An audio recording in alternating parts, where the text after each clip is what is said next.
For your viewing edification, in this clip we'll take a look at the vacuum cleaner cards. Yeah, vacuum cleaner cards. We'll use the aces for the demonstration, though half the deck will represent a carpet. 26 layers of shag rug. The ace of diamonds, that'll be dirt. The mud and the crud that gets grimed in with the grease and the goo, and the ace of clubs will be the other assorted what nasties that get mixed into your rug.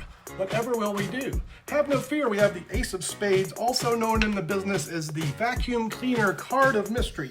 Yeah, we just build an impromptu vacuum, watch as it hoovers over the deck. It just takes a second to take out all the impurities. Yep, that's all the aces gone, and this trick is in the bag. That's the ace of diamonds, that's the hearts, that's the clubs, and I guess that means this trick kinda sucks.